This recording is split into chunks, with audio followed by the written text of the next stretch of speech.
Good morning everyone, I'm Belino Raichi, and for today's video, I'm going to tackle about culture, the meaning, characteristics, and functions. So now let's head on to our main topic. The members of society not only endorse them but also mold their behavior accordingly. They are the members of society because of the traditions and customs which are common and which are passed down from generation to generation through the process of socialization. These common patterns designate culture, and it is in terms of culture that we are able to understand the specific behavior pattern of human beings and their social relations. And cultural ideas emerge from shared social life. And we will now dive into the meaning of culture. Sometimes, an individual is described as highly cultured person, meaning thereby that the person in question has certain features such as his speech, manner, and taste of literature, music, or painting which distinguish him from others. Culture, in this sense, refers to certain personal characteristic of an individual. However, this is not the sense in which the word culture is used and understood in social sciences. Sometimes, culture is used in popular discourse to refer to a celebration or an evening of entertainment, as when one speaks of a cultural show. In this sense, culture is identified with aesthetic of the fine arts such as dance, music, or drama. This is also different from technical meaning of the word culture. Culture is used in a special sense in anthropology and sociology. It refers to the sum of human beings' life ways, their behavior, beliefs, feelings, thought. It connotes everything that is acquired by them as social beings. However, culture has been defined in a number of ways. There is no consensus among sociologists and anthropologists regarding the definition of culture. One of the most comprehensive definitions of the term culture was provided by the British anthropologist Edward Taylor. He defined culture as that complex whole which includes knowledge, belief, art, morals, law, custom, and any other capabilities and habits acquired by men as a member of society. There are some writers who add to these definitions some of the important other capabilities and habits, such as language and the techniques for making and using tools. Culture consists of all learned, normative behavior patterns, that is all shared ways of patterns of thinking and feeling as well as doing. Some of the thinkers include in culture only the non-material parts. For instance, Sutherland and Woodward say, if culture exists only where there is communication, then the content of culture can be ideas or symbols of pattern. Culture is then an immaterial phenomenon, only a matter of thoughts and meanings and habits, and not of visible and touchable materials, things, or objects. The material elements that are made and used in accordance with socially inherited tradition should be called culture objects. Others include in culture all the major social components that bind men together in society. For instance, the British anthropologist Malinowski included inherited artifacts, elements, and consumer goods and social structure within his definition of culture. Cooley, Argel, and Carr says that the entire accumulation of artificial objects, conditions, tools, techniques, ideas, symbols, and behavior patterns peculiar to a group of people, possessing a certain consistency of its own, incapable of transmission from one generation to another. The knowledge of McClever about culture is that the culture is the expression of our nature in our modes of living and our thinking, intercourse in our literature and religion, recreation and enjoyment. However, according to E.A. Hobel, culture is the sum total of integrated learning behavior patterns which are characteristic of the members of the society and which are therefore not the result of biological inheritance. However, Bierstedt believed that culture is a complex whole that consists of everything we think and do and have as a members of society, while Linotsky defines culture as the handiwork of man and the medium through which he achieves his ends.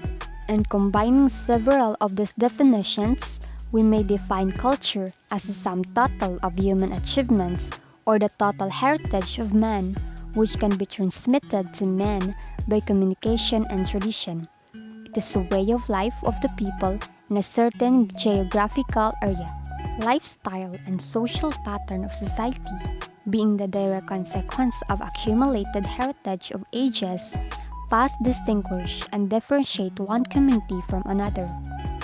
Culture, therefore, is moral, intellectual, and spiritual discipline for advancement, in accordance with the norms and values based on accumulated heritage. It is imbibing and making ours own the lifestyle and social pattern of the group one belongs to. Culture is a system of learned behavior shared by transmitted among the members of the group. Culture is a collective heritage learned by individuals and passed from one generation to another. The individual receives culture as part of social heritage and in turn may reshape the culture and introduce changes which then become part of the heritage of succeeding generations. Moving forward to the 17 characteristics of culture. The first one is learned behavior. What is learned behavior? Not all behavior is learned, but most of it is learned, like combing one's hair, standing in line, telling jokes, criticizing the president, and going to the movie. Sometimes, the term conscious learning and unconscious learning are used to distinguish the learning. For example, the ways in which a small child learns to handle a tyrannical father or rejecting mother often affects the ways in which the child, 10 or 15 years later, handles his relationship with other people. Some behavior is obvious. People can be seen going to football games, eating with forks, or driving automobiles. Such behavior is called overt behavior. Other behavior is less visible. Such activities as planning tomorrow's work or feeling hatred for an enemy are behaviors too. This sort of behavior, which is not openly visible to other people, is called covert behavior. Both may be, of course, learned. The second characteristic of culture is abstract. When we say culture is abstract, culture exists in minds or habits of the member of society. Culture is shared ways of doing and thinking. There are degrees of visibility of culture behavior, ranging from regularized activity of persons to their internal reasons for so doing. In other words, we cannot see culture as such, we can only see human behavior. This behavior occurs in regular, pattern fashion, and it is called culture. The next characteristics of culture is a pattern of learned behavior. The definition of culture indicated that the learned behavior of people is patterned. Each person's behavior often depends upon some particular behavior of someone else. The point is that, as a general rule, behaviors are somewhat integrated or organized with related behaviors of other persons. The fourth characteristics of culture is a product of behavior, which means that cultural learnings are the product of behavior. As a person behaves, there occur changes in him. He acquires the ability to swim, to feel hatred towards someone or to sympathize with someone. They have grown out of his own previous behaviors. In both ways, then, human behavior is the result of behavior.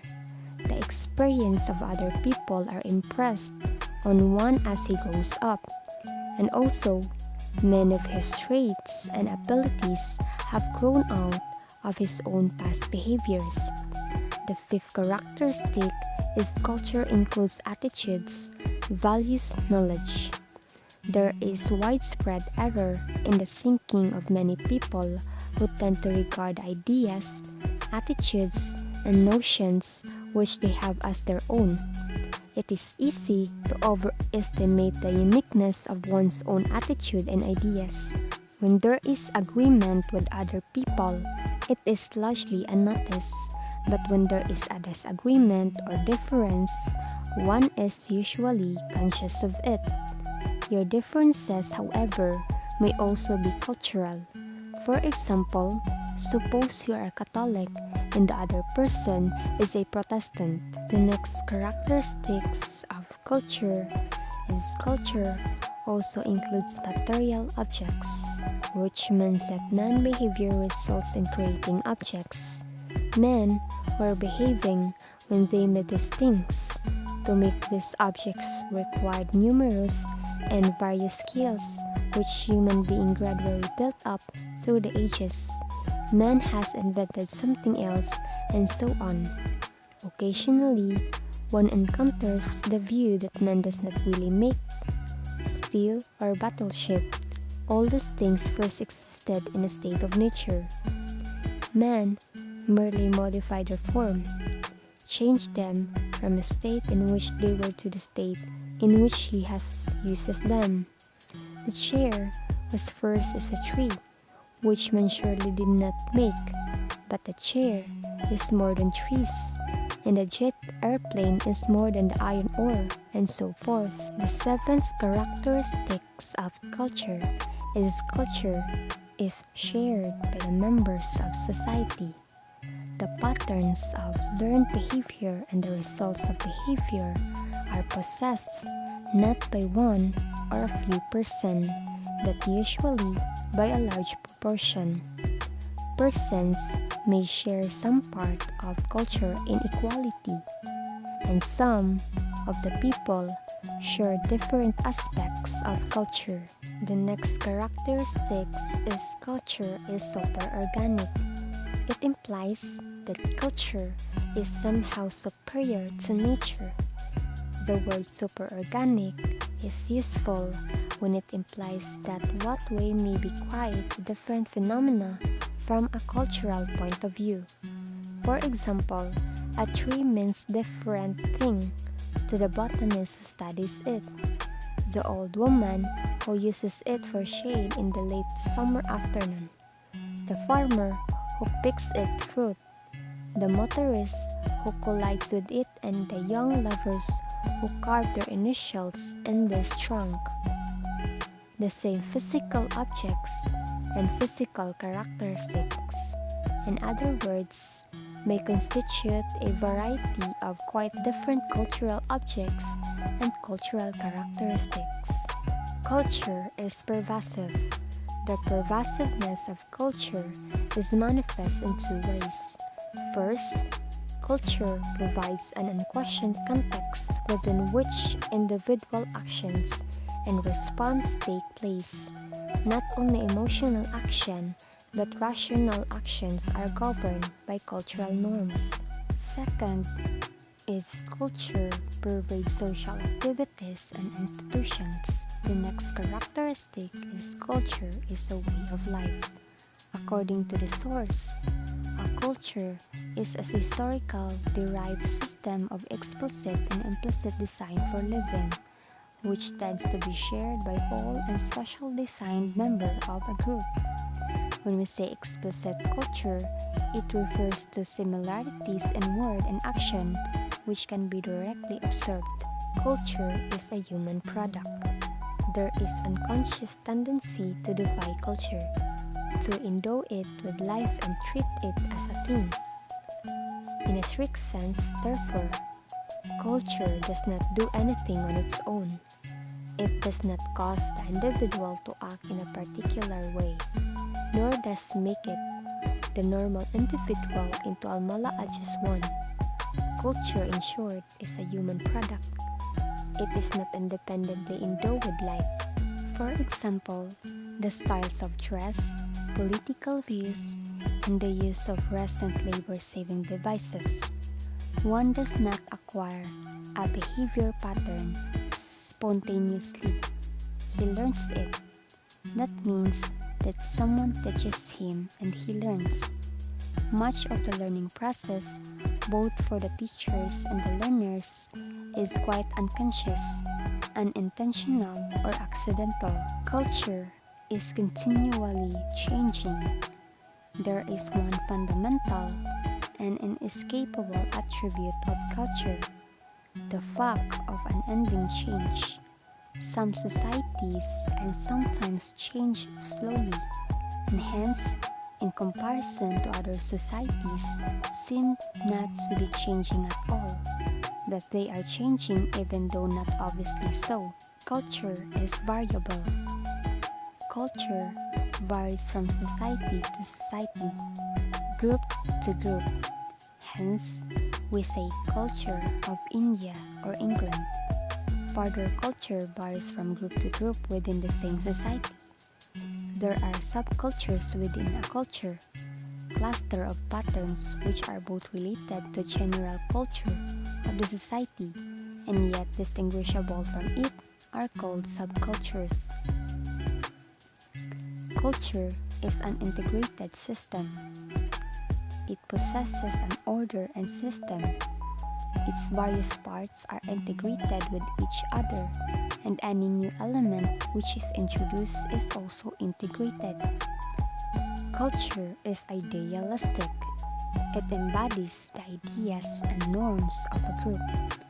It is sum total of the ideal patterns and norms of behavior of a group, and consists of the intellectual, artistic, and social ideas and institutions which the members of society profess and to which they strive to conform. Last characteristics of culture is language is the chief vehicle of culture, which means that man lives not only in the present but also in the past and future. He is able to do this because he possesses language which transmit to him what was learned in the past and enables him to transmit the accumulated wisdom to the next generation. To conclude, culture is everything which is socially learned and shared by the members of society. It is culture that, in the wide focus of the world, distinguishes individual from individual and group from group and society. Among all groups of people, we find widely shared beliefs, norms, values, and preferences. Since culture seems to be a universal human phenomenon, it occurs naturally to wonder whether culture corresponds to any universal human needs. This curiosity raises the question of the functions of culture. Social sciences have discussed various functions of culture, and these are: first, culture defines situations. Each culture has many subtle cues which define each situation. It reveals whether one should prepare to fight, run, laugh, or make love. For example, suppose someone approaches you with right hand outstretched at waist level. What does this mean? Simply, he wishes to shake hands in friendly greeting is perfectly obvious. But in another place or time, the outstretched hand might mean hostility or warning. One does not know what to do in a situation until he has defined the situation. Each society has its insults and fighting words. The cues or hints which define situation appear in infinite variety. A person who moves from one society into another will spend many years misreading the cues. The second functions of culture is culture defines attitudes, values, and goals. Each person learns in his culture what is good, true, and beautiful.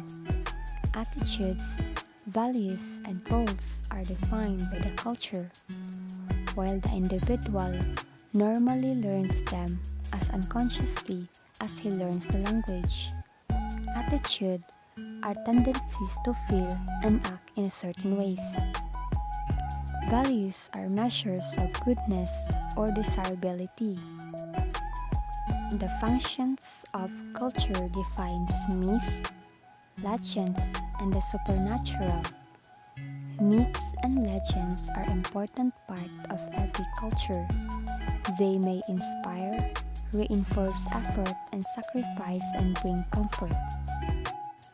And lastly, culture provides behavior patterns.